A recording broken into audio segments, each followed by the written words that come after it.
Here's something most people never think about. You've got money sitting in your brokerage account right now, uninvested, just parked there, and it's earning you absolutely nothing. Not because you're doing anything wrong, just because that's how brokerage accounts work. Unlike a savings account, they don't pay you interest on cash that isn't invested. Today I want to show you a really simple fix for that. It's called a money market ETF. And once you understand how it works, you'll probably wonder why nobody told you about it sooner. This isn't a way to get rich. I want to be upfront about that. But it is a genuinely useful strategy, especially if you're early in your investing journey and you've got cash waiting to be deployed. By the end of this video, you'll know exactly what these are, how much they pay, and how to use them inside your Roth IRA, traditional IRA, or regular brokerage account starting today. Number 1. The problem nobody talks about. You probably already know what a high-yield savings account is. You put money in, the bank pays you interest every month. Simple. Most people know to do that with their emergency fund or short-term savings. But here's the thing. What about the cash inside your investment accounts? Say you transferred some money into your Roth IRA, but your dollar cost averaging, so you only invest a portion each month. Or maybe you sold a position and the proceeds are just sitting there while you figure out your next move. Or you're new to investing and you're still watching the market before you pull the trigger. That cash is doing nothing. It's not growing. It's not earning interest. It's just sitting there while inflation quietly erodes its value in the background. That's the gap money market ETFs are designed to fill. Number 2. So what actually is a money market ETF? The simplest way I can explain it, it's a high-yield savings account that lives inside the stock market. You buy it like any other ETF. Just search the ticker, click buy, done. But instead of trying to grow your money through stocks, this ETF takes your cash and parks it in very safe, short-term investments. Things like treasury bills, government securities, short-duration bonds. It collects the interest from all of those and then pays your share out to you, usually once a month. The price of the ETF itself barely moves. And that's intentional. These aren't designed for growth. They're designed to keep your money stable and generate steady income while it waits to be used for something else. Think of it like this. Your long-term investments are running a marathon. Your money market ETF is just walking briskly in the same direction. It's not going to win any races, but it's not sitting still either. Number 3. Why is it actually low risk? The most common version of a money market ETF in the US holds something called treasury bills, T-bills. A T-bill is basically a short-term loan to the federal government. You buy in at a slight discount. The government pays you back the full amount when it matures, and that difference is your return. They're considered one of the safest investments on the planet because the only way you lose money is if the US government defaults on its debt. And if that happens, honestly, the state of your portfolio is the least of your worries. What makes a T-bill ETF convenient is you don't have to manage any of this yourself. Inside the fund, T-bills are constantly maturing and getting replaced with new ones. The ETF always has cash flowing in, and it passes that along to you every month without you doing anything. If you look at the price chart of one of these ETFs, it's almost flat, maybe a few cents up, a few cents down. That's not a bug. It's exactly what you want when the goal is capital preservation with a little income on the side.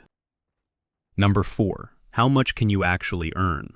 This is directly tied to something called the federal funds rate, the interest rate the Federal Reserve sets that influences borrowing costs across the entire economy.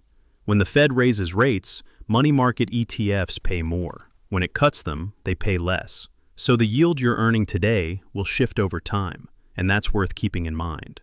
Here's where things stand right now. The Fed held its target rate steady at 3.5% to 3.75% at its January 2026 meeting, which is actually down from the highs we saw a couple years ago, after 3 consecutive cuts in late 2025. That decline has started showing up in money market ETF yields. SGOV, one of the most popular T-bill ETFs, is currently yielding around 3.69% on a 30-day basis. BIL, another well-known T-bill fund, is sitting in a similar range. Both track each other pretty closely, since they're holding the same kinds of short-term treasuries. So what does that actually mean in your account? If you had $10,000 sitting in SGOV right now, you'd be earning roughly $30 a month deposited directly into your account. On $20,000, that's $60 a month. Not glamorous, but remember, this is money that was previously earning you absolutely zero. The bigger picture is the rate trajectory. Some analysts expect the Fed funds rate could trend lower toward 3% or below by mid-2026, which would pull these yields down further. So the window where money market ETFs are paying at these levels may not stay open indefinitely. That said, even as rates drift lower, they'll still beat sitting in uninvested cash inside a brokerage account, which pays nothing, regardless of what the Fed does. The core point stays the same. Idle cash should be doing something. And right now, a T-bill ETF is one of the simplest, lowest risk ways to make sure it is. Number 5. The part that actually makes this worth it. Okay, so earning a few percent on idle cash is nice. But here's where it gets genuinely interesting, and it has to do with where you hold it. If you hold a money market ETF inside a Roth IRA, those monthly distributions are completely tax-free. Every dollar of interest goes straight into your account and stays there. You don't owe taxes on it now, and you won't owe taxes on it when you retire. That's a pretty meaningful deal. If you hold it in a traditional IRA or 401k, the income is tax-deferred. You won't pay taxes on it today, only when you eventually withdraw in retirement, at which point it'll be taxed as ordinary income. Still a good deal, especially if you expect to be in a lower tax bracket later. Now compare that to a regular high-yield savings account at a bank. Any interest you earn there is fully taxable every single year as ordinary income.